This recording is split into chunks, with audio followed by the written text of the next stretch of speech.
Hello, everybody. Welcome to episode 142 of the Dynasty Junkies podcast, proud member of the Dynasty Addicts Podcast Network, the DAP Network, if you will. And we are told to by DAP Daddy Russ, and we do, and we love it. With me, this is Andrew Hall FF on Twitter. With me in the B chair tonight is Scott Sidlow. How you doing tonight, Scott? I'm doing great, man, because the Illinois peeps are outweighing everybody else tonight. We're bringing numbers. And our favorite teams may not align, but that's okay because I pretty much hate my favorite team anyway. So we'll agree on a lot of stuff there. So it's going to be a good night. It's going to be a good night. We got the 2 Central time zone and then me in the Eastern. It's going to be terrific. I'm very excited to have, I guess you would call it my boss, kind of. And our guest tonight, not really my boss, but former co-writer, I guess, like fellow writer, fellow genius, I will say that, at Fantasy Pros, because that's calling me a genius, and I'm happy with that. Pat Fitzmaurice on the pod tonight. How you doing tonight, Pat? Andrew and Scott, really great to join you guys. Andrew, let's call it colleague instead of boss. That's much better. And Scott, not only a fellow Illinois guy, but fellow Northwest suburban Chicago guy. Yes. I mean, we can even narrow it down more than just Illinois. It's not like that's right. I'm up in Zion and you're down in Kankakee or something like that. So exactly. We're actually close. And as I mentioned to you the other day, I didn't even know it, but I was like 2 blocks away from you unwittingly attending my daughter's lacrosse game at Crystal Lake Central High School. That's right. That's where my wife went to school. So amazing. Yeah, we're right there. That's crazy. Well, I love hearing about Chicago suburbs because I'm always reminded of Aurora because of Wayne's World. You know what I mean? Like, just it's only like 35 minutes door to door. Like, it just cracks me up every time I think of the suburbs, because we were just talking about it before the show too. But like, everything in Chicago is like 30 minutes from each other. It just feels, it's not true, but it's just kind of what you say. But no, we're really glad to have you on tonight, Pat. Thank you so much for joining us. So we're going to be talking about rookies tonight. And I think, again, because it's May, I feel like we'd be remiss if we didn't talk about rookies. I feel like that's the obvious choice for what we're doing. I know myself, I'm in a bunch of rookie drafts. I finished a bunch too. Thank goodness. My goodness.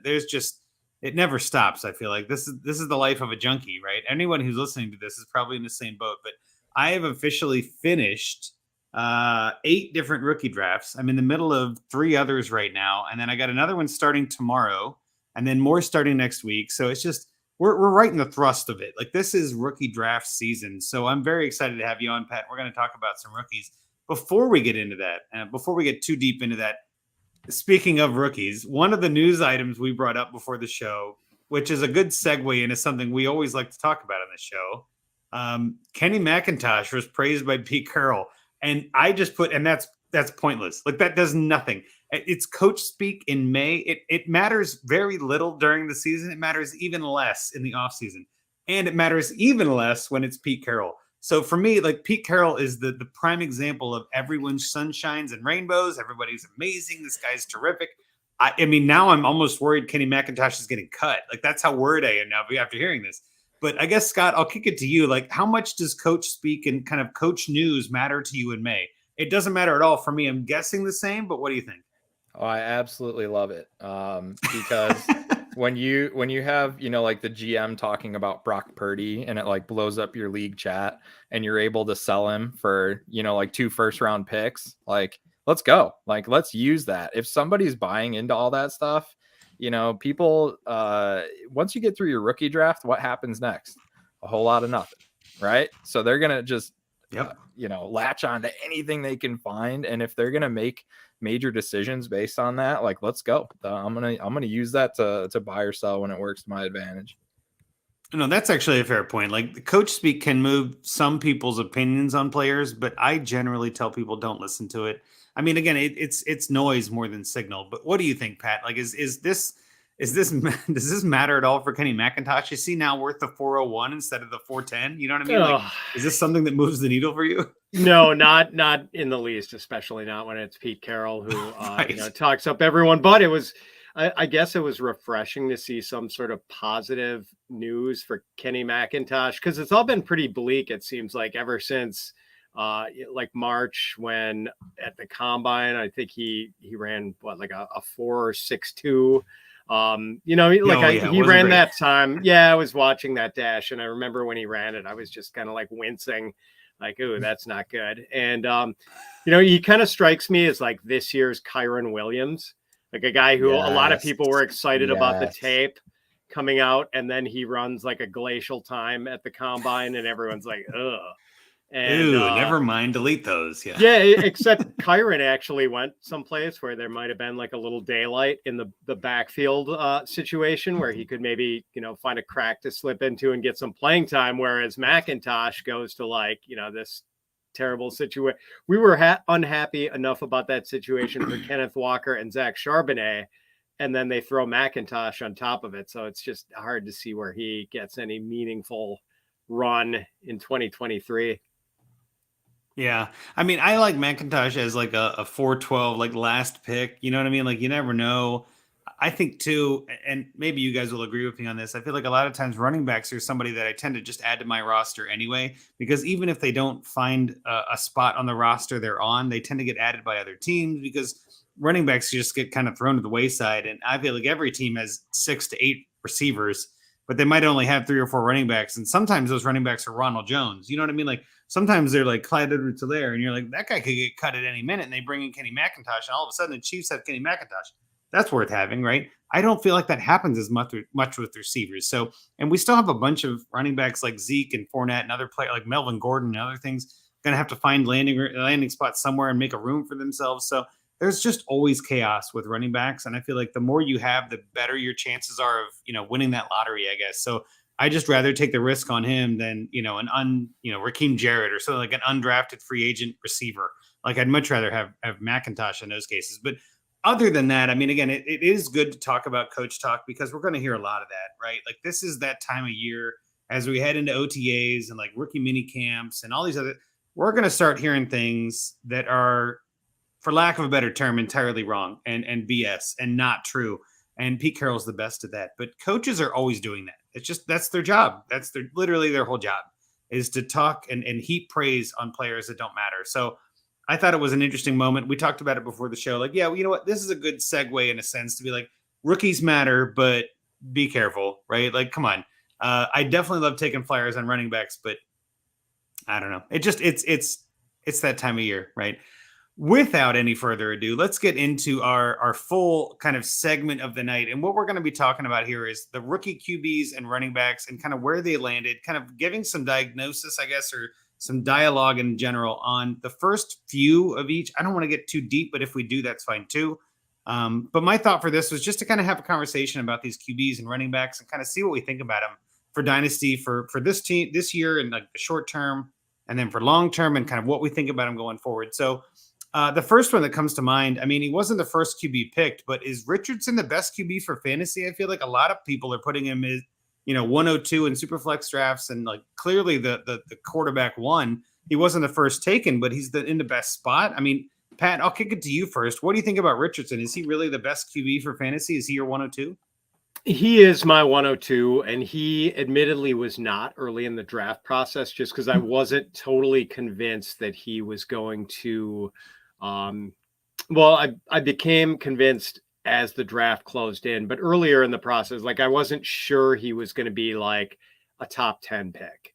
Then I sort of grew confident late in the days leading up to it. In fact, like the day of the draft, I plowed a lot of money into, well, not a lot of money, but some money into the over under on Richardson going at pick 7.5 the morning of. I'm just like, there's no way a guy this athletic and with this much arm talent is going to get like much further than that. So it was gratifying to see the Colts, who had reportedly been like tuned into Will Levis during the whole draft process, like actually make the right move. And for fantasy, of course, I mean, the guy's got the most running potential in this quarterback class by far. With his speed at that size, I mean, he's just a truly unique dude. To be that big and fast, like that's just exciting. And the fact that he's got a rocket for an arm.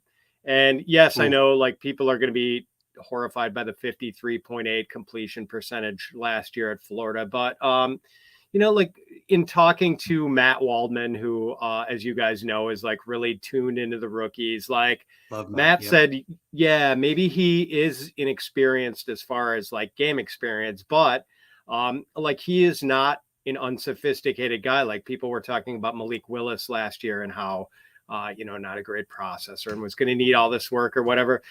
Like he thinks Richardson is actually pretty sophisticated as far as like how he, manipulates defenders with his eyes and maneuvers around in the pocket without necessarily leaving the pocket. And like, I guess he's really good on the whiteboard because Waldman talked to Richardson's QB coach or QB mentor, who also happened to be Brock Purdy's QB mentor.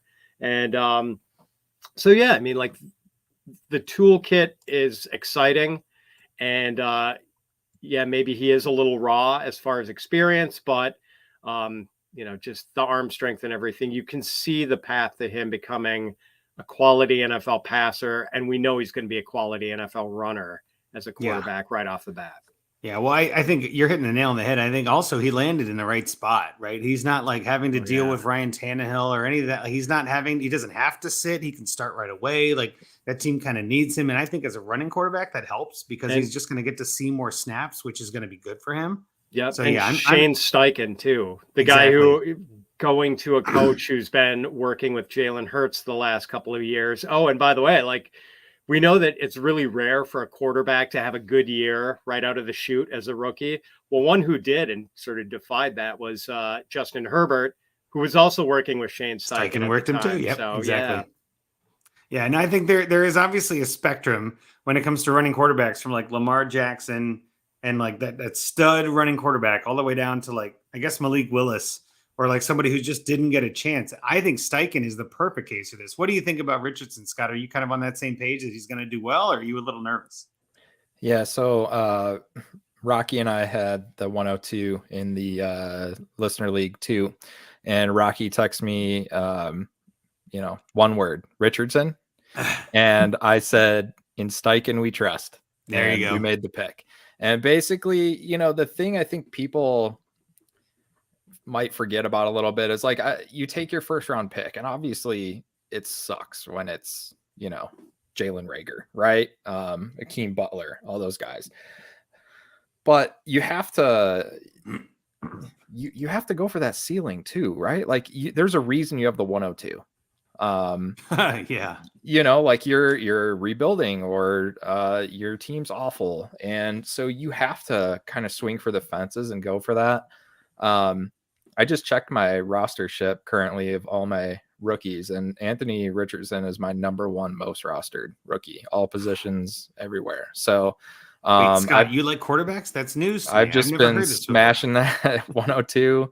Like, let's go for it because he has the highest ceiling. Like, does he have the lowest floor? Maybe, yes. And I'm just talking about an NFL quarterback, not fantasy wise, right? But I mean, these guys have to at least make some progress as an NFL quarterback. Otherwise, they're not going to be on the field, which then they're not helping your fantasy team, right? So like we have to understand like what these guys can do from an NFL standpoint. But that ceiling it's just too much to ignore. And he's just the clear 102 for me. And I've even seen him at 101 in some cases where the team didn't want to trade back, whatever. And honestly, that probably is the right process pick. Because if your team earned the 101, Bijan's not really going to help you necessarily. Maybe you can flip him for a quarterback later, but it's process wise, I can see why it'd be Richardson if you can't trade back. So Richardson 101, 102, like all in on that. And if he busts, he busts. Like that's history says these three quarterbacks, it's likely that two are gonna bust. So I was going to ask you that. Like, there are a lot of top 5 taken in the NFL draft quarterbacks that, Zach Wilson, as our other co-host, Rocky, would say, who's not here tonight, who's not a fan of Zach Wilson and has made that abundantly clear. Like, there's definitely, like Josh Rosen, like, there's definitely as many, gravestones as there is, title runs, right? I mean, like, it's not a guarantee, but I just think all the stars are aligning for Anthony Richardson to be the guy. And I just feel like, again, with Steichen, with that offense, with Jonathan Taylor and Michael Pittman, like it's not just Richardson, right? Like they've got other players that can distract the defense.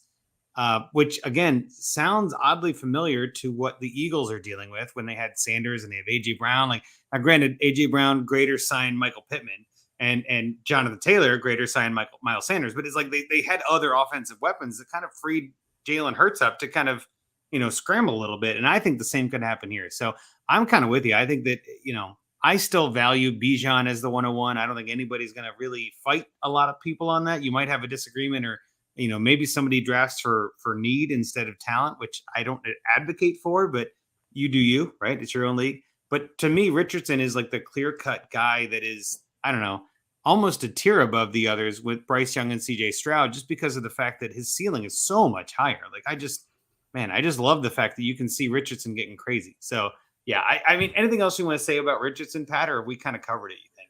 Yeah, I mean, I think you kind of covered it. And I know what you guys mean about the possibility, or really the statistical likelihood, of one of these top three quarterbacks, or two maybe being busts. But like with some of the guys you brought up from the past, like Zach Wilson and Josh Rosen, like those guys definitely had a pretty busty vibe coming into the draft. You know what I mean? Like, wait, clip that. That's good. They had a busty vibe. I love it. And there You're was not wrong. like, I just love it.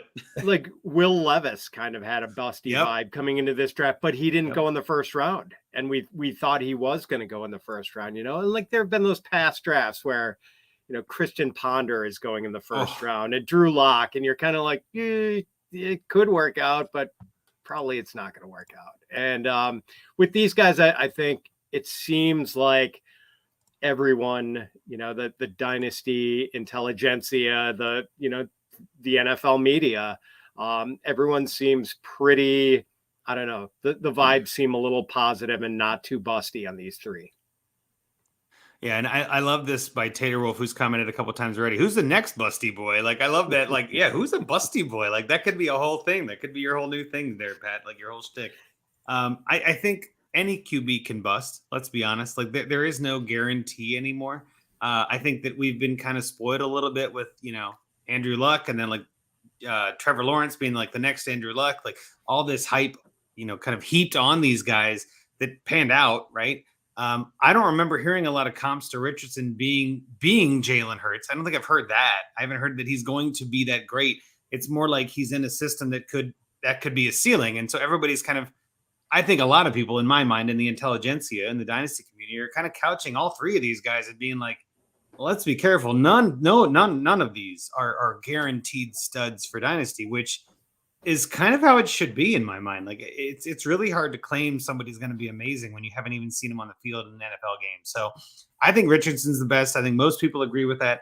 But again, if you don't believe that, that's fine. There's nobody that's really going to fight you that I've seen that's like too diehard about it. So the next QB on the list was the first QB taken that I want to bring up was Bryce Young, who is, at least as of right now, tentatively, again, coach speak wise, potentially starting and kind of sitting, I guess, behind Andy Dalton, which I don't think is a terrible idea. So Scott, I want to kick it to you. Like, what do you think about Bryce Young, and what do you think about him sitting behind Dalton? I see you shaking your head. Yeah, he's not. I mean, this is just what Frank Reich does. Like, this is how he runs his team. Everybody earns their spot. Nothing's given to you. So they signed Andy Dalton. He's the vet. He's the guy. He's going to come out. He's going to be the leader. And then, Bryce is going to come in and he's just going to be far superior. He's going to be better. And by through the preseason, through the off season, he will prove that and show that. And then he will be the week one starter. I mean, that's just how it's going to work. That's what that's what Frank Reich has always done. And that I don't expect anything less. Like, this is, especially when you're a guy going into a new team, a new organization, and you're trying to set a precedent, you're setting a tone, you're bringing that culture, right? That's what he wants. He wants the competition. He wants to have all that. And I mean, Andy Dalton didn't go there as like, oh yeah, I'm going to be the starter. Like, he knows, like, sure, he's there to kind of be, maybe, yeah, he can play some games if needed, but essentially he's the mentor. He's probably on the coaching track, honestly, like Josh McCown type, right? So, it makes a lot of sense. I'm happy that he's there. honestly. Like I love the staff. I love the personnel. I love the signings that they made. Like people are like, oh, Adam Thielen or DJ Shark. Yeah, I get it. But like those are the kind of guys that you need to support your young quarterback and help them grow.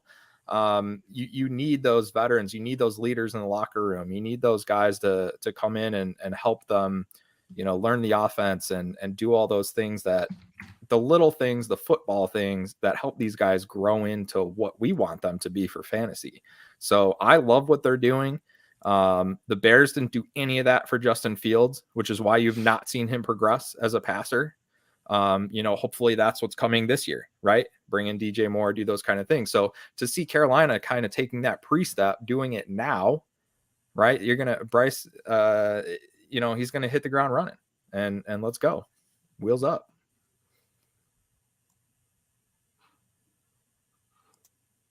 Yeah.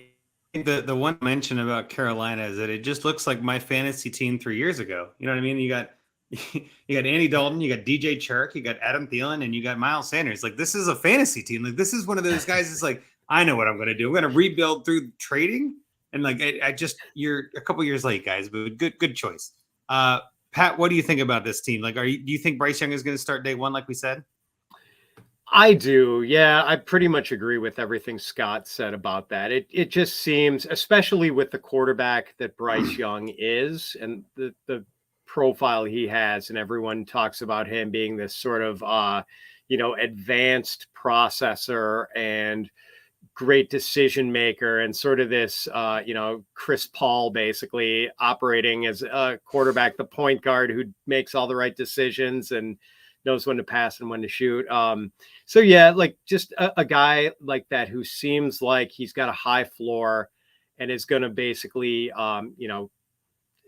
get to maximum peak output pretty soon. Like, yeah. I think everyone feels like Young is probably the guy who needs the least development of the quarterbacks in this class. So, I mean, if there's anyone who can start on day one in this class, it's probably him. So, yeah, I agree with what you said. I mean, just think about what that Panther receiving group looked like at the end of last year. And I know, like, yeah, maybe Adam Thielen is washed and maybe DJ Chark has never really lived up to the promise he showed when he first came into the NFL, and maybe Mingo is going to be good or won't be good, but sure, it's at least a credible receiving core now, which they didn't really have at the end of last year. Yeah, I'll say that I think Bryce Young has the I guess the highest floor in my mind. Like, I don't think he's going to fail as much. I think he's the least busty, I guess, to use your term from earlier. I think he's the least busty, but he's also he's also got the lowest ceiling. I'm sorry, I keep saying short because he's so tiny, but he's got the lowest ceiling. I feel like his ceiling is a little capped because the talent around him isn't quite phenomenal, but they could do something. But in my mind, the odds are slim that he's going to ball out and be a top 10 quarterback.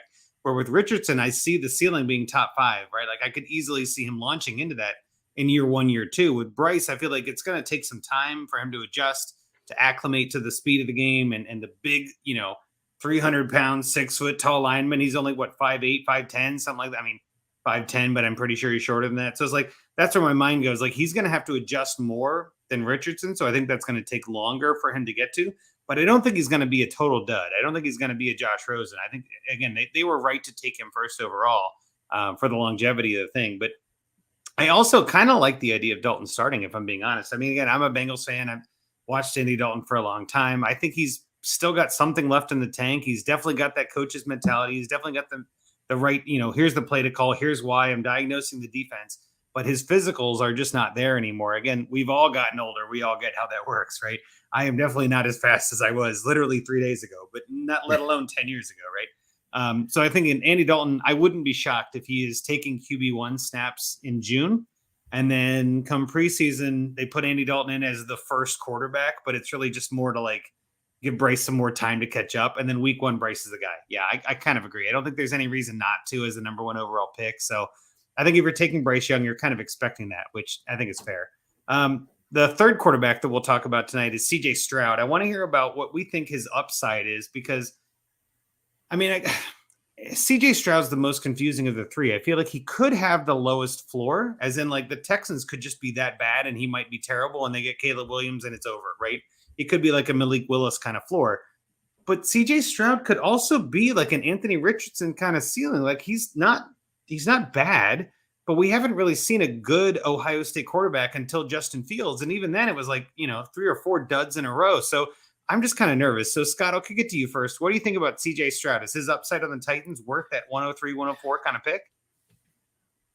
Yeah, I mean, I'm kind of, I guess I'm not surprised, but he's been consistently falling to 104 and even 105. In a lot of my Gibbs has been jumping drafts. him a lot. Yep. I've completed 20 something and I've got another dozen or so going right now.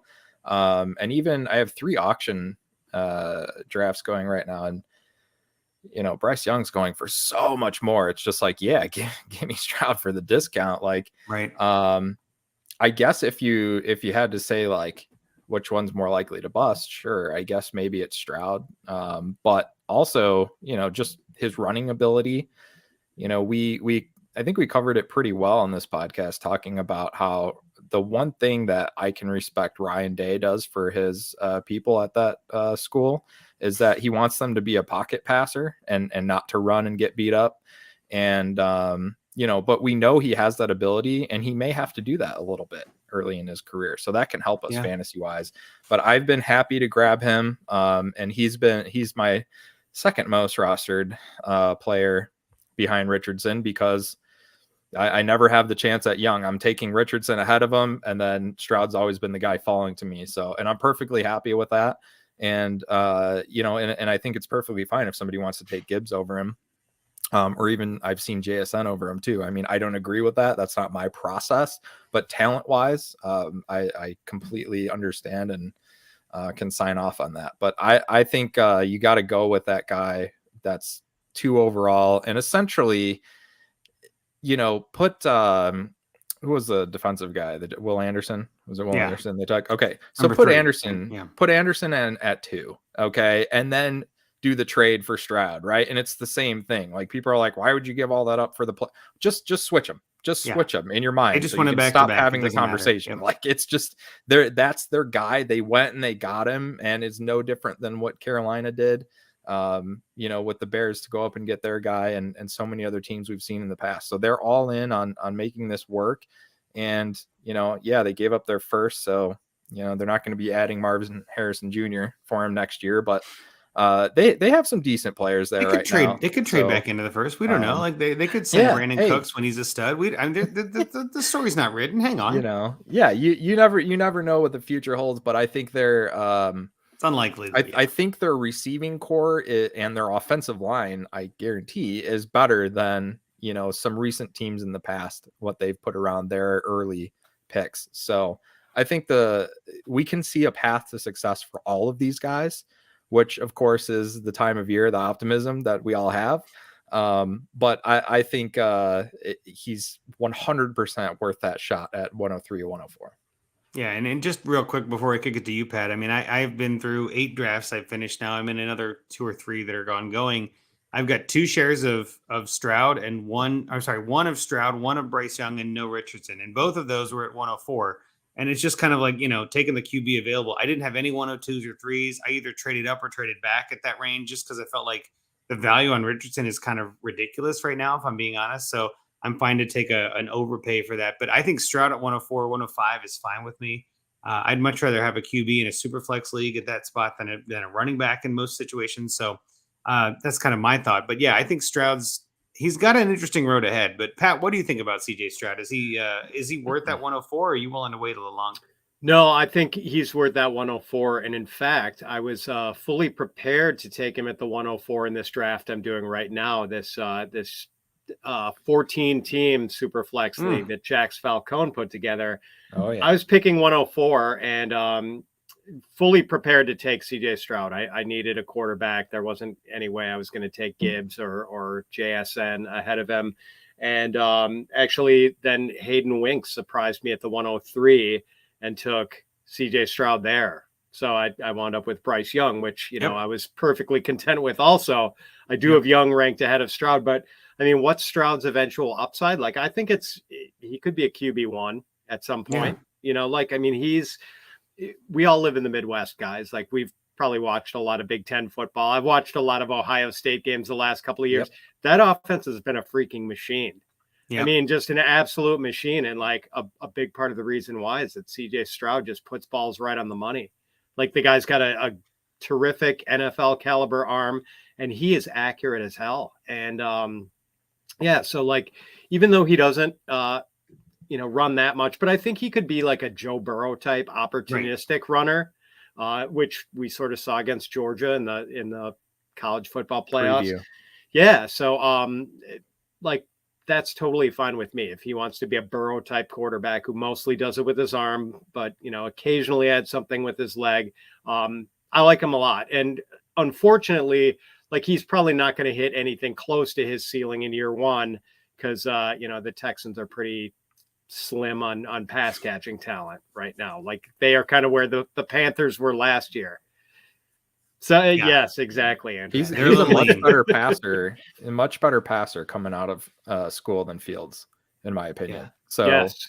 I mean, I think he certainly has that. And then if he can use his legs a little bit too, then I think he may be usable this year. But I think we just get too caught up in the like, oh, I used my 104, so he better be a QB1 for me right now, this year, day one. And, that's just not the reality for most of these guys.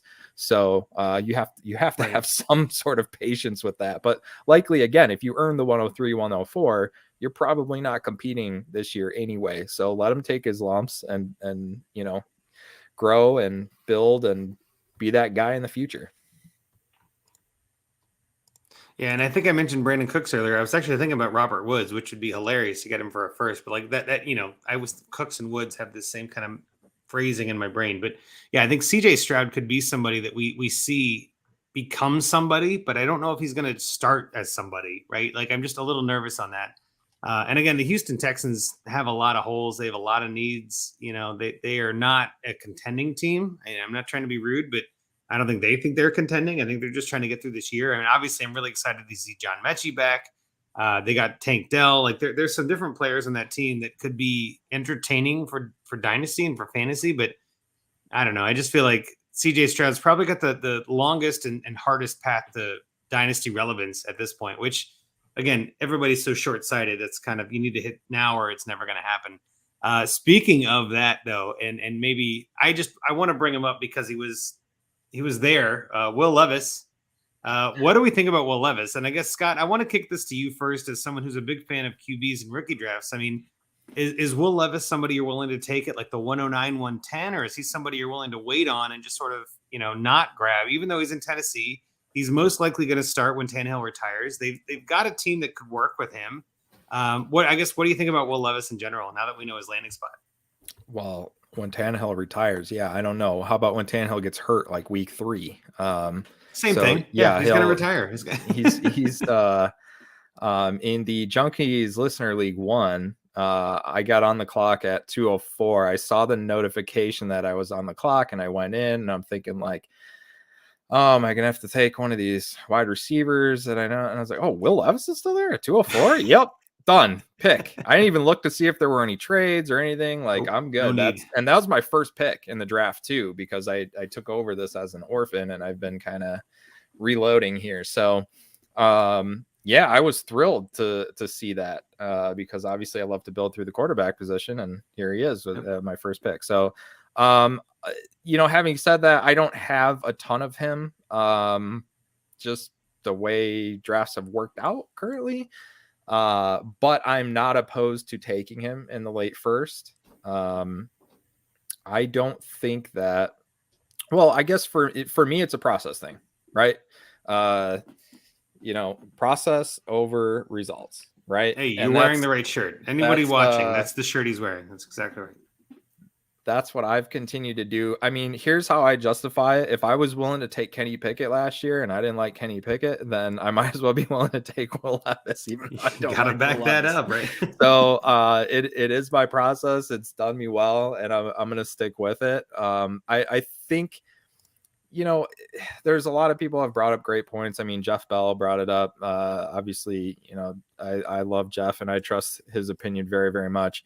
On our mock draft last week, basically saying how there's nothing to keep them from, having a top pick next year and taking Drake May or Caleb Williams. Look what they just did to Malik Willis. And sure, yeah, I mean, you can make 100 arguments, against everyone. You could do the same thing with any player on any team. So I'm not going to worry about that too much. I think he's a guy with a chip on his shoulder. I think he's got a lot to prove. I think he has some tools. The fact that he may or may not have gone to 4 if say Arizona traded out and Richardson went there and then the Colts took him at 4. I mean, how would he be viewed if he went 4 instead of Richardson? I mean, I think people would be happy to take him at 107, 108. Whole different world. Yeah. Whatever. Or even if Titans traded up to 8, 10, 12 and took him there, I don't think it's that big of a deal. We know the hit rates basically outside of the top 10.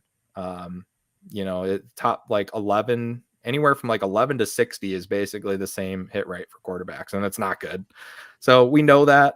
I think there's some value insulation there, possibly. But a second round pick, I'm always willing to use that on a potentially franchise quarterback. I have no problem making that pick. I mean, it doesn't matter how much mayo you put in your coffee. That's just good value right there. I love it. So Pat, are you on that same kind of mindset where Will Levis at 204 is a steal, but are you willing to take him at the 110, 112 kind of range in the first? Oh yeah, I am. And you stole the mayo and the coffee reference from me. I had to. It was too good.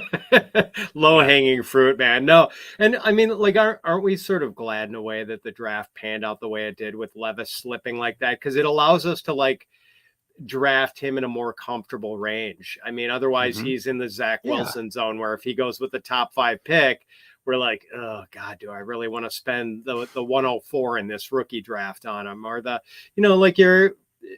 mentioned it, the busty vibe on these guys. But when they get that high draft capital, you're really tempted with those early first round picks. Now, yeah, absolutely. I think I've got him. I don't know if I've got him 110 or 111 in my overall rankings. He's right next to Kincaid. It's those two at 110, 111, and it all kind of depends on what your need is when you're drafting down there. And I mean, I have no issue taking him down there because it's not going to hurt as much if he busts. He's basically the firewall in this year's rookie drafts between the relatively sure things and the dart throws. And Will Levis is he's the wall pretty much. Yeah. Well, and there is a tier gap, Absolutely. I think, for a lot of people in that late first where I've talked to a lot of people. I know Rocky even mentioned it last week on the mock draft show where it's I don't want the 109. I don't want the 110. Those are just kind of the beginning of a tier. I'd rather have the end of a tier in a second round pick, right? I'd much rather move back a little bit and get the same guy or even then equivalent value. I've seen Will Levis go in the 111, 112 range in a few different drafts. And it just, I don't know. I mean, I get why he's going that early because quarterbacks are so tricky to get, especially in a 14-teamer where it's even harder to get, right? You kind of have to go a little bit earlier. But he just, I don't know. Will Levis kind of worries me because of the drop. Now, granted, Tennessee did trade up in the second to get him. And I think part of that was he's fallen into the second round, so we don't have to worry about that 5th-year option. We can kind of get him at a discount now. Let's go get him. And Tennessee was not necessarily the only team looking for a quarterback, but I think they were the best team looking for a quarterback. So I don't see there being a better landing spot. You could argue Tampa Bay was a better landing spot, but I would almost argue he'd have a better or a harder time becoming the starter. I think Baker Mayfield is going to earn that job, to be honest. I think Will Levis is going to learn a lot more from Ryan Tannehill than he would from Baker Mayfield and Kyle Trask. And then, like Scott said, Tannehill is probably going to be the guy, and then he's going to go down, and we're never going to see Tannehill again, and it's going to be Levis's team. I could totally see it. And also, I think this is something I mentioned on Twitter, but I wouldn't be shocked at all to see Malik Willis cut or traded before June 1st, sometime this month, and they just get out of it. They don't want to have 3 quarterbacks vying for that position, and there are quarterback needy teams still, or at least backup needy teams that I think Willis could go to. So, yeah, I think Willis is kind of, I don't want to say he's in the way of Levis, but once that happens, I feel like it's almost like a clear-cut path to Levis being the guy. So, yeah, I'm with that. Anything else you want to mention about quarterbacks? I know, Scott, you're a big on quarterbacks, and there's a couple others, but I didn't really want to get too far around the axle on this. I thought, Hendon Hooker and Stetson Bennett and some of these other guys, just take quarterbacks. It's kind of your mentality in the third and fourth. But was there anything else you want to mention while we're talking quarterbacks?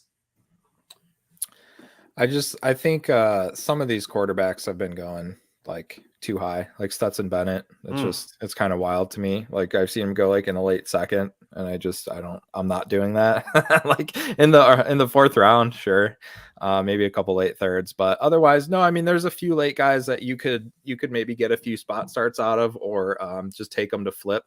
If you're sitting at like the 4-11, 4-12, and you're like, yeah, I don't like any of these guys. Aiden O'Connell, Clayton Tune.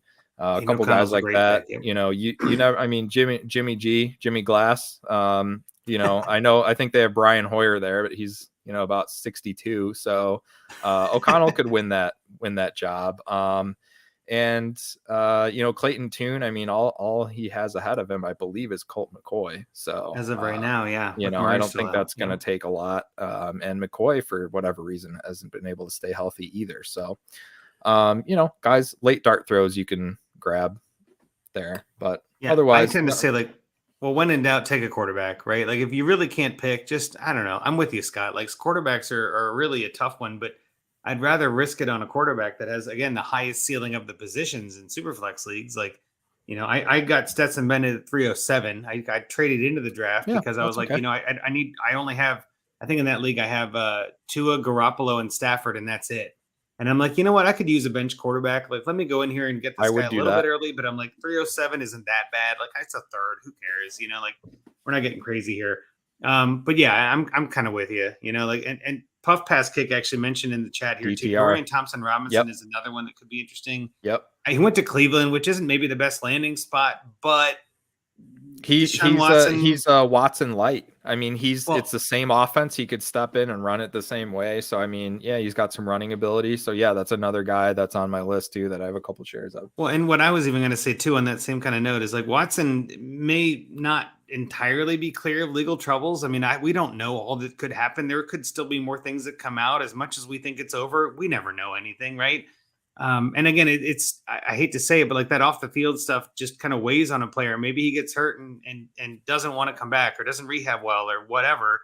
And Thompson Robinson's a guy, like we've seen crazier things happen. So I like taking a flyer on him in the fourth or fifth round if you're in that late. And then even like after the draft, picking him up and stashing him too. I don't mind that at all.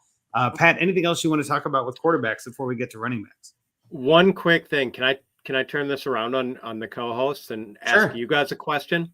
Where do you guys think Hendon Hooker probably should go in drafts? Like, what's the right range for Hooker in rookie drafts? Scott, I'll defer to you, but I got my answer.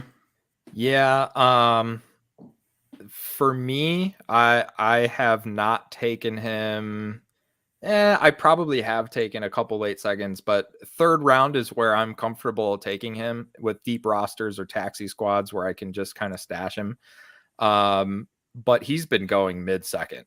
And to me, I think that's too high. But I understand why. Like, I get it. It's rookie draft's the cheapest time to get him. And look, that's a situation where like it's funny that everyone thinks Goff sucks until all of a sudden it's like Hendon Hooker's there, and it's like, oh no, Goff's great. Hooker will never touch the field. And it's like, wait a minute, you hated him 6 months ago. You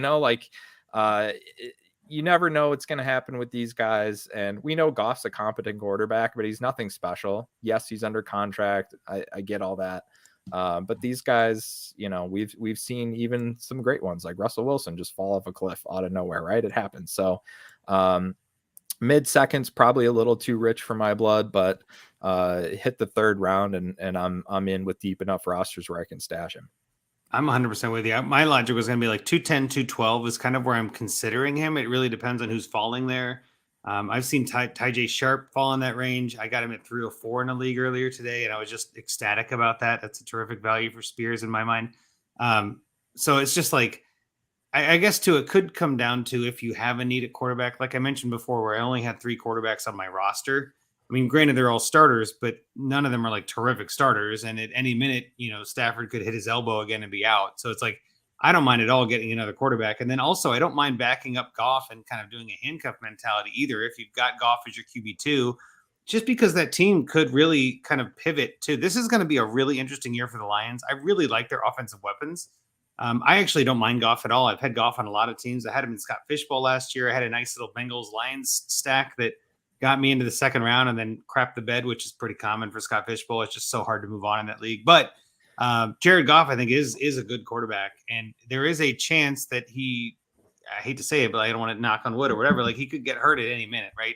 This is a dangerous position, a dangerous game in a sense. Like, Hendon Hooker could be thrust into that game. And if you're asking me, would I rather have Will Levis on the Titans with Treylon Burks and Chig Okonkwo, or would I rather have Hendon Hooker with Amon-Ra St. Brown, Jameson Williams, Sam Laporta? You know what I mean? Like that Lions offense is significantly better. And it's like, we don't know either one of them is going to start this year, to be honest. Like, there's no guarantee that Levis starts over Tannehill all year. And so for me, it's like, I'd rather take the discount on Hooker and just be like, hey, maybe he's the guy. Maybe they liked him. I mean, I actually liked him a lot in college. I had a really good, whenever I saw film, I had a good feeling about it. I'm like, this guy seems like he knows what he's doing, but nobody was hyping him as a first round guy. And so maybe the expectations being lower helps too. So I kind of like him. And again, if you can get him in the third round, hell yeah, I'm a fan of that. Anything else you got for us, Pat? No, that was it. I mean, I just, I was curious because in the first two rookie drafts I had this year, and I consider myself probably like lower on Hooker. Well, maybe I guess not lower on Hooker than the consensus, but I have real reservations about him coming from a very simplified QB friendly paint by numbers offense that Josh Heupel runs at Tennessee. But like, he fell to me at 211 in one draft and 306 in another, and I just felt like that was value. So I took him both times. Pat, you should start a podcast. You know what you're doing. This is amazing. So he literally, I just got a notification that he was drafted in one of my current drafts going on, and it's the 307. There you go. So, wow. I mean, yeah, real good value. That's the latest I've probably. That's the latest I've seen him go by far. But yeah, I mean, why not? Why wouldn't you? Absolutely. Yeah, no, definitely take the risk. I mean, risk in quotes. It's a quarterback. I mean, they're all risky at that point. So you're good. All right. So we're going to move into running backs. And I think this is going to be a shorter conversation. I mean, we don't have to get crazy about these second or third round guys, but I definitely want to talk about Bijan. I mean, I think everybody and their mother is talking about Bijan Robinson is like the 101 in rookie drafts. I don't think that was the same before the draft. It was, if anything, it was more important after the draft, getting 8th overall I think it was 8th overall, right? To the Falcons. I mean, like, that's amazing draft capital. That team obviously wants him, and that team wants to run the ball, as we've seen in the past with Algier and Patterson and everything else. I just feel like that might be one of the better landing spots for a running back, and he got great draft capital, and he's a generational talent. Like, all the stars align here. Pat, I'll kick it to you first. I mean, is Bijan the real deal? Are we thinking he's still the 101? Is there any doubt in your mind? I guess this could be a 30-second conversation. What do you think? Yeah, not much doubt. I mean, the total package, best running back prospect to come in since Saquon in 2018 or whatever. And I agree. Like, in totality, I think the landing spot is a real good one just because of Arthur Smith's commitment to the run. Right. It's actually a really underrated offensive line in Atlanta. That's pretty good.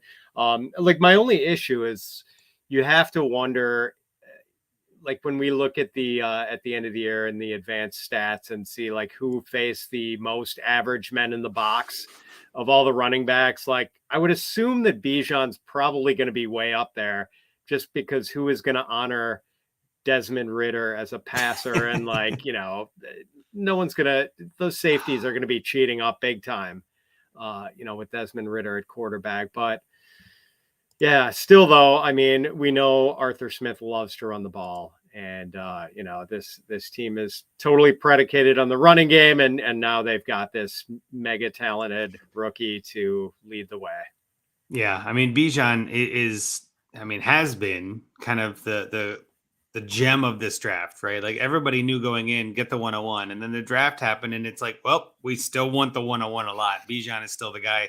Scott, any comments, I guess, on Bijan, or is it just kind of like, nope, no brainer, we're good, Well, you're muted, so it doesn't even matter how good he is, but thumbs up from Scott. That's all we need. All right, so we'll kind of move on, because in my mind, there are a couple of running backs that got some interesting boosts or I guess down values, but Gibbs is the one that I thought was the biggest boost in value. Scott, hopefully you figured out your mute here. because I'm curious what you think about Gibbs. Is he worth that 103, 104 that I've seen him go in some drafts? Like, do you feel like that's valuable for him, or is that too early? Well, listen, guys, I don't know if you saw Detroit's war room when they made that pick, but oh my God, I am all in now. Trade everything for him. Talk about coach speak. My goodness. This is the weirdest argument I've heard for players. It's like, no, we just spent months and years and millions of dollars and hundreds of thousands of man hours on, all this process, and we took a player and we're just like, oh yay, yeah, what do you think? We're gonna be freaking excited regardless of who we picked. I mean, my God. I don't know, man. Like, yeah, the draft capital, that's what we're talking about. That's where we wanted. That moves the needle, right? Like the draft capital is really the important part here. Draft capital, 12th overall, right? And we know basically they didn't like Swift. Some of the stories are starting to leak out a little bit that they just kind of felt like he was soft and he wasn't maybe putting in the work, whatever. And you can believe whatever you want. That's just what we're hearing. And so that's fine. Coaching staffs come in, they want their own people, right? And so move on from Swift. Let's get this guy. They have obviously a specific role in mind for him. And I've moved out of the 105 a couple of times, to be honest with you, because I mean, my teams that have the 105 just aren't that good. And I don't think I'm just one player away and specifically not a like workhorse type player. Not that he can't give us RB1 production. But I don't know that I'm like all in on him necessarily, just size wise and everything else. Like his skill set, draft capital, landing spot, the system, all that's all good. And I have a few shares and that's cool, but like he's a running back. So whatever, at the end of the day, I don't we care. are very anti-running back on this podcast. That is for sure. It's just, especially in May, like it's just, I don't know, running back, great, move on. Like we're very pro quarterback, negative running back. So this is a perfect episode to get them both. Pat, I'll kick it to you, I guess. Where was Gibbs before the draft for you? And then how far did he move up? Is he still in that same tier, just at the top of it? Like, I'm just kind of curious what you think about Gibbs and his draft value and landing spot, like we know now. Yeah, before the draft, he was probably more towards the back end of the first round for me. And like, it wasn't that I didn't like him. He was the running back too. It's just that I had like all those top wide receivers ahead of him and, had to reassess afterwards. But it's funny. I can think of like some Twitter thread and I can't remember who started it. Just, like pointing out, it was someone showing the results of a Pro Football Reference query where it was like 200-pound running backs, drafted on in the first 2 days of the draft, and like the track record is pretty horrendous. And Gibbs is 199 pounds. I mean, you could kind of spin that and say, well, look at all the running backs 198 pounds and above, and their track record is much better. I like that. Yeah. So, but yeah, I mean, like obviously when the Lions made that investment and everyone fell out of their chairs with that draft pick, because you just don't do that sort of thing with running backs anymore, drafting them that aggressively, especially the smaller ones. Interesting. I mean, like, I guess everyone is hoping he's got the Alvin Kamara path of success, since they've got, David Montgomery to sort of be the between the tackles banger, and maybe Kamara or Gibbs can have that sort of Kamara season where it's under 200 carries, but 90, 100 targets. Yeah. So we'll see. And really, like, those were the good games when DeAndre Swift had his big games for the Lions. Didn't it always seem like the Lions would get way down and they were having to throw it and they would dump off like 15 passes to DeAndre Swift? I mean, man, it'll be fun if Gibbs has some of those games, although Lions probably are not going to be as dreadful as they were a couple of years ago. But anyway, so yeah, no, I mean, he's up there, but still behind the three quarterbacks for me, but then he's 105. Same for me, actually. I would still rather have Young and Stroud both over Gibbs myself. I just feel like running back is such a fragile position and kind of really hard to predict, really, how they're going to be used. And with Montgomery, too. I mean, Montgomery's not a slouch. I mean, obviously, you guys are both from the Chicago area. You remember Montgomery. He had some really good games. He's not terrible. And I think, too, with the way that this offense is changing kind of the landscape, too, it's maybe Montgomery being in there, even if it is just a little bit longer. They went after him. They went after Gibbs, too. And I feel like maybe they want to use them both in kind of this, committee kind of thing. And that would really hurt Gibbs's value if you take him at 104, right? If it is a true committee, which I don't think Gibbs gets 400 touches. You know what I'm saying? Like if you add them all up, I think it's still going to be less than that. And I'd rather have a quarterback at that point. The other funny thing I find interesting is that for like 24 hours, DeAndre Swift's value tanked, right? Like the Lions go out, they trade or assign, I guess, David Montgomery. Then they draft Jahmyr Gibbs, and everybody who had Swift was like panicking selling and just like, oh my God, the sky is falling. This is terrible. And I remember seeing a couple trades on Twitter, and I was just like, man, I would hold on to Swift because he's going somewhere. And then sure enough, he went to Philadelphia to Rockies Eagles. And then it was like value was right back up, right? So I just thought that was interesting how I had Swift on one team, and actually I traded him away on Wednesday in my home league and got Kyle Pitts in a trade. It was a big, 3-person on each side kind of trade. It wasn't like it was just Swift for Pitts, but I just was like, I just kind of went out of the Swift train wreck, and I'm just kind of done with it. And I don't know, it just wasn't my thing anymore. And then they drafted Gibbs, and I was like, hey, hooray. And then he went to the Eagles. I'm like, oh crap, I lost. Like that's the NFL for you. Right. And I think with running back, especially, it's kind of hit or miss. I don't know. There could be a lot of things. So I'll kind of open the floor, I guess, here.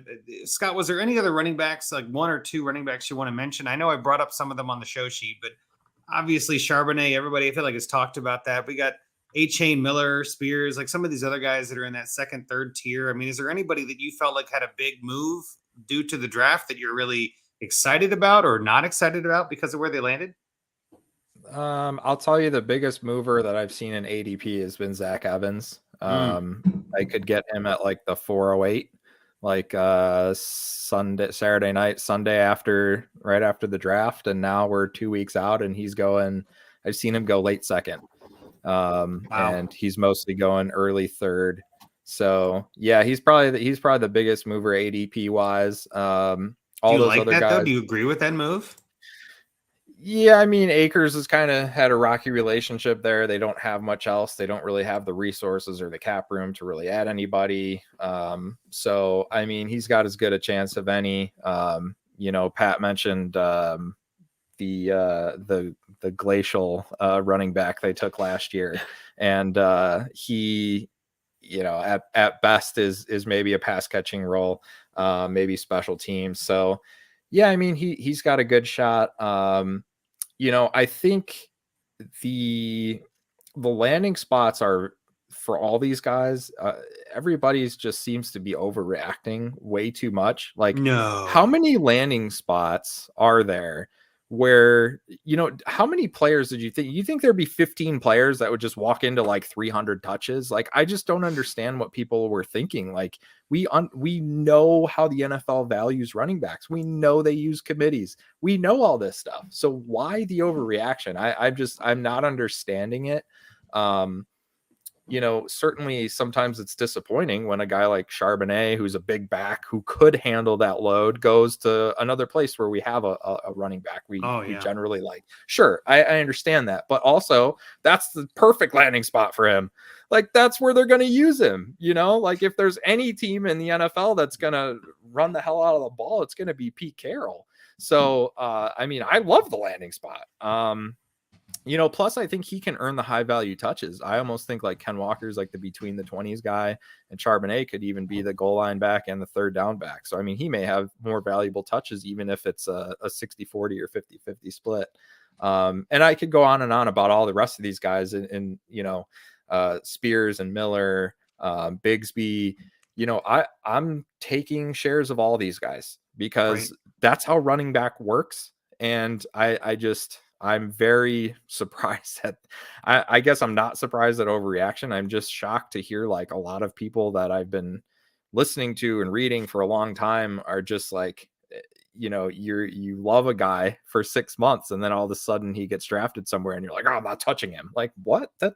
No, talent, like you got to bet on talent at some point. So not saying these guys are first round picks, but if you're talking somewhere in the second, third round, I'm happy to throw those picks at those backs just in general.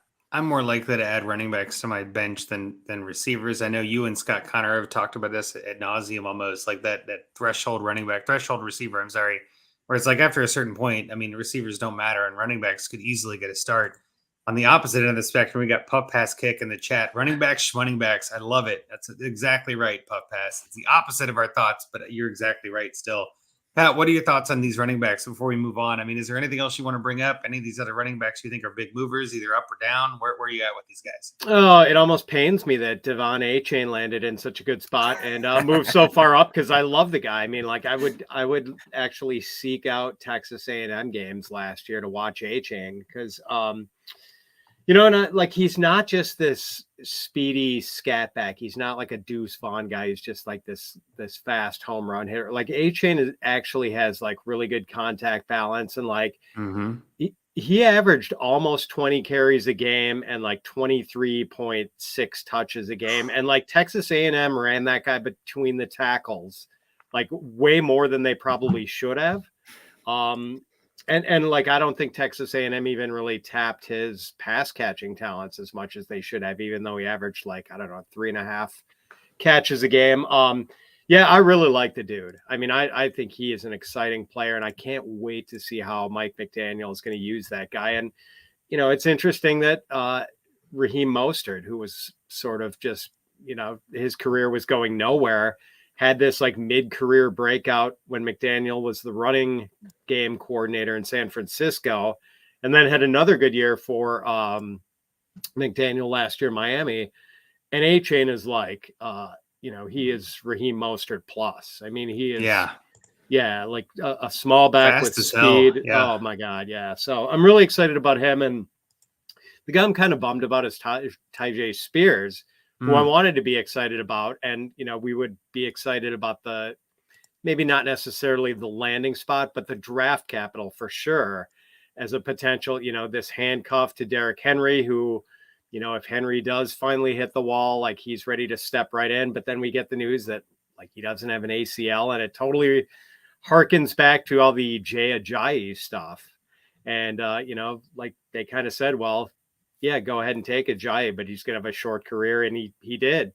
He had like the one big year where I think he had like 1,500 yards or whatever. And then like half of a good year. And then he got hurt and he was Don't remind me. Football. Oh my God. I sold so many different shares for Ajayi and it did not pan out. It's still a sore spot for me. And I'm seeing Tater Wolf in the chat. My guy, Tater Wolf, by the way, who I hope to be talking to in the Fantasy Pros Discord tomorrow afternoon. Yeah. So and he's talking about Spears being his most rostered player, and man, like really bright prospect. And that's the other thing. If he is going to have this short career, why did he have to land behind Derrick Henry, where he's like, right. not going to, he's going to have to sit for probably a year or two. So that's frustrating. No, I'm kind of with you. It's like, of all the places, like there is a chance that Henry plays three more seasons. As much as we don't think it's possible, that could be entirely all of AJ or Tyjae Spears' career. Like, which is a shame because his ACLs are just still healing. But anyway, with that, I think that covers RBs well enough. I mean, we're mostly a super flex show. Obviously, Scott has a lot of opinions on quarterback. We definitely like quarterback more. If you're in a 1 QB league, I think any of these guys in the first round, any of these running backs, and obviously we'll get into receivers and tight ends next week, but these running backs, you're almost always going to be thinking like, well, how can I add that to my roster for free or for cheap? And then kind of just see if he turns into something, right? Running backs have a much easier path to fantasy relevance than receivers do. As much as you want to, argue all of that, their floor is technically higher because it doesn't take much other than one injury to put them into relevance. So running backs are always kind of fun. So with that, we're going to get into our next section of the night, which is our listener league updates. I definitely wanted to cover some of this. Scott hit on some of this already, but in DJ1, Dynasty Junkies 1, the original, the OG, it's a 12-team league. Rocky and I took Charbonnet at 111, and it was kind of a discussion again because we just don't like that 111, 110, 112. But everybody knows we don't like it, so the offers we were getting was pretty terrible. Thank you, listeners. That was great. So we were like, I think we just have to stay here and take it. I don't think there's really going to be much of a trade option. So we took Charbonnet. I don't hate it. I think there's definitely a chance that he becomes something or at least gets a timeshare, and I'm fine with that. And as Scott said earlier, he took in DJ1, he took Will Levis at 204 with his first pick, which is, in my opinion, tremendous value. Nobody's going to be upset with that. Dynasty Junkies 2, which is a 14-teamer. I took Bijan at the 101 because, of course, I did. Like, why wouldn't I? I traded Lamar Jackson for that 101. I felt like, I'm going to go ahead. I'm still planning on trading him. Don't get me wrong. And then I took Stroud at 104. So I still got a quarterback in this draft, which I'm pretty happy with. But Rocky and Scott, right after I took Bijan, took Richardson at 102, which we were talking about, which makes sense. And then got Kendre Miller at 202, which is like a 16th pick overall. That's tremendous value in my mind. So I love that pick. I guess thrilled. Maybe the question would be, would you rather have Bijan and Stroud or Richardson and Miller? I mean, given the values, Richardson and Miller might be the better duo just because of the cheapness of Miller. I don't know. I feel like I know, Scott, I know you're a fan, but Pat, what do you think about that? Obviously, Bijan's kind of at 101 or 104 is kind of hard to say, but getting Miller at 202 and Richardson, the best QB in the draft, that sounds pretty good, right? As much as I do appreciate the value of getting Miller there, I definitely got to go with the Bijan and Stroud. Yeah, still got to be Bijan. I just wanted some reassurance. All right, I'm just saying because Richardson is getting a lot of hype right now, and Miller could be the guy if Kamara gets suspended. So there's still some people that are pretty high on him. And Stroud and Richardson are, in my mind, different tiers. So just thought I'd ask. But thank you for the pat on the back. DJ3, the one I wanted to mention was that Richardson actually went 101 in that draft. And again, I don't hate it. I'm not saying that it's a terrible pick. It's not what I would have done. That was my puff pass kick. That was in the chat. And yeah, we talked about it privately, and he just didn't like. He couldn't get anybody to trade up to the 101. And so it's a 14-team league. It's process. It's taking the quarterback over the running back. And I told him I loved it. I'm cool with it. Go get your guy. And again, Puff Pass, if you recall, was the guy that said running back, shmonning back. That's so it right. kind of fits. You know what I'm saying? Like, go get your guy. So I think, again, if you're looking at the ceiling of those two, and if you're trying to rebuild, I totally get the logic of just taking your guy at 101 if that's Richardson. And again, there are a lot of teams, and I know I've heard Scott Connor mention this second reference in a sense, but like there are a lot of teams that are just not ready for Bijan to be on their roster and that have earned the 101. And it's just like Bijan is not going to help you, and everyone knows it, so no one's trading with you. I don't mind kind of going against the grain and getting Richardson. I think if that's going to help your team long term, I mean, again, Bijan could become the next Barkley or the next McCaffrey, but he could also become the next somebody that doesn't like. Wasn't Richardson? Wasn't it like a Trent Richardson or something like that? Like just busted out of nowhere. Like that happens with running backs too, right? So could be the next Trey Sermon, right? I don't want to put that jinx on him, but like one of those guys, you're just like, I had better hopes, but get what you got to get. But I wanted to at least mention that because that was, in my mind, that was a ballsy move, but at the same time, go get your guy, man. No issues with me on that. So with that brings us to our final segment of the night. And I have to play this because it's just so good. Find me a trade. Thank you, Mr. Hard. We're going into Find Me a Trade tonight. So this week's trade is brought to us by Steven Sear, who's in one of those listener leagues. I forget if it's 2 or 3. I want to say it's 2, actually. But it is a sleeper league, which I know is Rocky's favorite. I won't bother bringing it up because sleeper leagues are tricky anyway, but it is the Players Club Dynasty League. His team is Trust the Process, which is I think it's Dynasty 3 then. Trust the Process is in 3, right? Either way, thank you, Stephen, for submitting your team on this. It is a 12-team PPR, 1.5 premium, or in theory, 0.5 premium over the standard PPR. QBs get 6 for touchdowns, -2 for interceptions, and there are yardage bonuses. You start 11, 1 QB, 2 running back, 3 receiver, tight end, 3 flex, and a super flex. And he's got a lot of draft picks, 102, 104, 107, 110, 202, 303, 408, and so on, and 224 first. So again, a terrific sort of, flexibility at the draft, and their draft isn't until June. We checked. So they don't have the draft yet, which is nice. I have a home league that does the same. And again, with all the leagues going on, it's not unheard of to hear that. I'll read through his thoughts and kind of mention his team, but he said it's the second season. And obviously in the startup, I went with a productive struggle. I'm not sure it was obvious, but okay. I'll give it to you there, Steven. I have a ton of draft capital and not exactly sure how to best use it. Current plan for the picks is Richardson at 102, Stroud or Young at 104, Addison, unless JSN or Gibbs there, is at 107, because Addison at 107 makes sense. Not sure on a 110, but probably Levis, assuming Quentin Johnson and Zay Flowers are gone. And again, his team, I mean, maybe this is the best way to put it. I've seen worse, Steven. I've seen worse. Go ahead. Yeah, get through it there if you want to, Scott. So at first I looked at it and I thought it was one of my rosters because there's 15 quarterbacks out of like 35 roster spots. But yeah, I mean, Russell Wilson's really the only one of note. Then it's a bunch of like bridge, high-end backup guys like Sam Howell and Brissett, Stidham, Mike White, Jameis Winston, Matt Corral, Tyrod Taylor, Colt McCoy types, which is generally something I may have that on my rosters, but that's usually when I'm in competing mode, unless you can start flipping those guys, and only your league. Like if these guys are, if they're trade crazy for quarterbacks, then cool. You can hopefully flip some of those guys, get some fourths, get some thirds, and build that future capital for when you need running backs to compete later. Running backs: Kenneth Walker, DeAndre Swift, Samaje Perine, Jerick McKinnon. Wide receivers: Garrett Wilson, DJ Moore, Mike Williams, Wan'Dale Robinson, Jacoby Myers, Jamison Williams.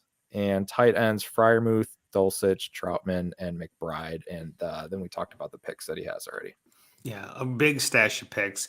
And I wanted to mention this too. I put it in the sheet. We don't have to get into the deets, but he did make some trades, this offseason already to kind of move some players around. Looks like he sent Murray for Wilson, Jamison Williams, Isaiah Spiller in a second. He also sent Drake London and a third for DJ Moore and Myers. So he's obviously making moves in this league. He ended up adding Brissett for Dobbs in a third, which I think is a terrific trade. I'd much rather have Brissett there. Yes. And then his latest one was kind of a picks trade. And again, because Sleeper doesn't show everything on the trade, it was a little tricky to see, but he ended up moving up a spot is pretty much what that was. He moved up a spot for to move back in the second and all this. But what I'm getting at, I guess, in general is this league is an active league. Steven can make moves, which is always good to see. And that's kind of what we like to look for in general. Scott, I'll let you go first with your trade, and then we can kind of see where we go from there. But what did you come up with for Steven as an idea or an advice for what to do next? Yeah, I completely agree with the thought process on those picks that you were mentioned. The only thing is I would add this is a tight end premium. So I would have Kincaid in that consideration for 110. Yeah. I'd take him at 107 personally, but I'm higher than the world on him. So, well, actually, let's pause for a second here. Would you rather have Kincaid at 107 and then just take one of the receivers at 110, or take Addison at 107 and maybe you have to risk getting Meyer at 110? That's kind of the other twist, right? I'll take Kincaid and whichever receivers left. Yep, absolutely. I kind of agree. Yep. I have all those guys close, although I do like Addison. I probably prefer him personally if I'm more of a contending team, which I'm just saying the difference between Addison and the difference isn't smaller. Right? That's right. That's exactly right. Yeah. But also, Laporta and Mayer are and he also has 202. So I would just say keep that in mind. Be flexible for the 110, the 202, because you can, that could be Levis, that could be Kincaid, that could be Laporta, Mayer. You can kind of configure that however you want. And so with that in mind, I looked to try to see if we could use some of these picks to go get a stud quarterback. It's hard to do year two because a lot of these guys, they just drafted the guys that they wanted last year, right? If you wanted Lamar Jackson, you probably took him in the startup. And so it's typically hard to pry those guys away, even with the hype of this rookie class and some of those early picks. But I would not be opposed to trying to throw some of those picks out there and go after these guys. And obviously, your league better than anyone. So if that opportunity arises with your current roster, I'd rather see you go after one of those elite quarterbacks than take the shots here on the rookies personally. So then I thought about how can we create some more flexibility here and be able to do exactly what you're talking about, Andrew, is give yourself the opportunity to get one of those receivers and a tight end and a quarterback, and also add some other players as well. So the team Route 21, this might be a little bit of a stretch, but basically he has two good quarterbacks, and then Daniel Jones is really his third. So what I'm thinking is you can kind of bring in that established guy. You still get to keep your top capital. And so the trade here is Howell and Brissett plus Mike Williams and the 107. Granted, he probably counter with the 104, but let's start with the 107. And that was to team Route 21. And that's for Daniel Jones, Kenneth Gainwell, and Treylon Burks. And I have found recently that Burks has been super cheap. I don't know. I still like him enough. I don't have a ton of shares, but I found him cheap enough that I've been buying. And Gainwell seems to be forgotten in all of this, Swift trade and everything that's happening there. And he may end up being the most consistent one at the end of the day with, we know Penny's injury issues and all that. So again, it's just adding running backs. Plus, he has Swift on this roster, so let's just take both of them, and you can figure it out later. And by taking Daniel Jones, it's not like saying, well, we have an elite quarterback now, but what it's doing is it's mitigating the risk a little bit of having the 2 rookie quarterbacks. So you're still taking that shot. You're getting Richardson. You're taking that upside shot, and then you also have Russell Wilson to fall back on. So you have a little bit of you have some room to take the risk, but then it gives you a guy right now who can help you compete right away, because you're not 2 years away from competing. With a couple of right moves here, you can be right in the thick of things, come playoff time. And if you're able to move that 107 and get Daniel Jones, then that 104 frees you up to potentially move back to a 105, a 106, and then you can go get the receiver that you want, because you're not so locked into having to take the quarterback. And so if you really do want Addison, you go get Addison. And then that way you're still getting 2 quarterbacks and the receiver you want. But again, that flexibility is key. And that's pretty much always going to be the thing I'm looking for, especially with all these rookie picks.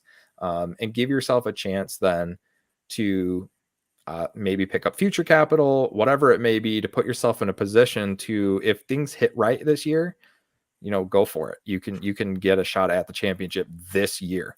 Well, that's actually what I was going to say. That trade, I love it. I think that trade turns him from a rebuild, retool into a contender, right? Because Daniel Jones becomes your QB2 on an every week basis. I mean, yeah, you've got Howell, you've got Colt McCoy who might start here and there. Like, you've got some other fringe QB2 kind of options, but Daniel Jones is a pretty good QB2. I'm fine with that. And again, I think it sets you up to make another consolidation trade down the road too, where maybe you send Jones and Swift for somebody better, right? So I love that idea, and making that move to make other moves. Because again, I think with all the picks you have and all the quarterbacks you have in your roster, the best move in my mind is to do exactly what you said, is to consolidate. Pat, what did you think about that? And then did you want to get into your own trade after that? I like that deal. And, I do think the guy would probably count him on that 104 instead of 107. Because that's such a big Agreed. Turning point there, sort of in the rookie drafts, where the 104 is really coveted and the 107 is sort of okay, yes, it's got value, but you're not. Oh, you could move to the 104 and get rid of Howell or something. You could still make this work. Yeah. And I wouldn't want to do that, but you could, right? Yeah. Yep. Yeah. So, all right, what I came up with for Steven, and this is a little more simplified and streamlined, but there is a team in Steven's league. It's Timmy HC20. And he is definitely in a sort of productive struggle mode, but Timmy's got to be dying that he's got no quarterbacks. He's got Kenny Pickett and Desmond Ritter, and that's it. That's it. And he does not. Yeah. Timmy does not have a pick in the first round either. But Timmy is flush with future picks, and he's got multiple seconds, I believe. And so he's loaded with future stuff. And I'm thinking that although maybe this doesn't quite accelerate Steven into contendership this year, like your trade does, Scott, my idea was for Steven to trade Timmy his 104 in exchange for Ramondre Stevenson, the 206, and Timmy's second round next year. And Timmy's got multiple seconds, and you want it to be Timmy's second round, because I think that's going to be basically a low end first round pick, because Timmy's team is pretty bad. Let's be honest.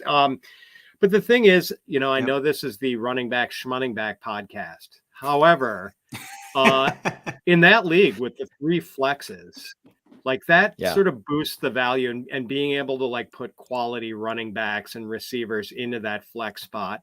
And let's face it, it sort of also slightly dilutes the value of quarterbacks. Not greatly. Super flex is flex, but it does when there are that many other flex spots. So start a lot, right? Yeah. And I think that gives you a little draft capital for next year, a little extra boost. You can still get something at the 206. And if he wants to add 2 quarterbacks, he's still got that 102. Steven can get Richardson there. And then he can, in fact, take Will Levis at the later in the first round with that 110. Yeah. So he can still load up at quarterback and give this other opponent who's dying for quarterbacks the opportunity to add a starter. like a good rookie starter.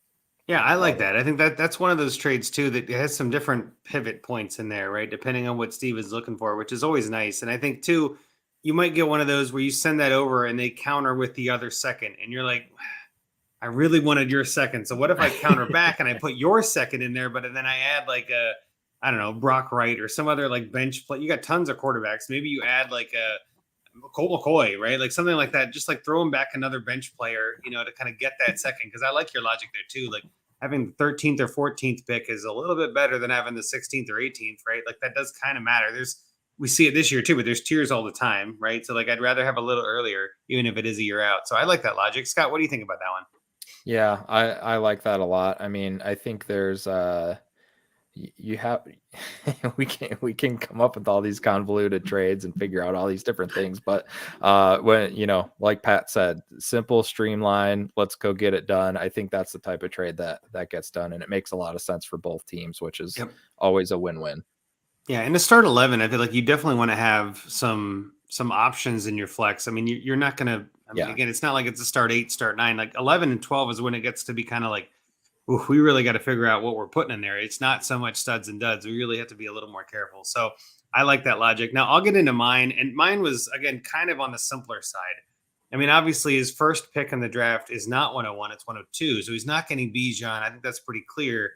I would kind of wait until 102 gets on the clock just to make sure, because there are some, like we just mentioned, where Richardson goes 101. So I'm not moving the 102 just yet, just in case something wonky happens. And we still have a month until this draft, right? So there's no reason to move this now. I always say this on this podcast, especially, why make that move today? So my trade is more of like mindset wise for when 102 is finally on the clock. We expect Robinson, but if he's there at 102, take 102, Robinson, and be done. But if he's not, and Richardson is the guy, my thinking is to make a trade with Jay Doman 13, send a 102 and 110, which we were talking earlier. I hate the 110. Like, that's just not my favorite spot. But send the 102 and 110 for Justin Fields, who is worth 2 firsts in my book, and Malik Willis. Like, we were talking about him before. Like, I think you could easily add Malik Willis to this team and put him on your bench of QBs. And I put this specifically for you, Scott, and drop the QBs on your bench. Like, no, obviously don't do that. But there are some players that you could easily cut if you need to and kind of trim your roster. That if you get Willis and Fields, I mean, again, Fields versus Richardson, I feel like I'd rather have Fields almost every time. And then Willis versus the 110, I'd rather have the 110.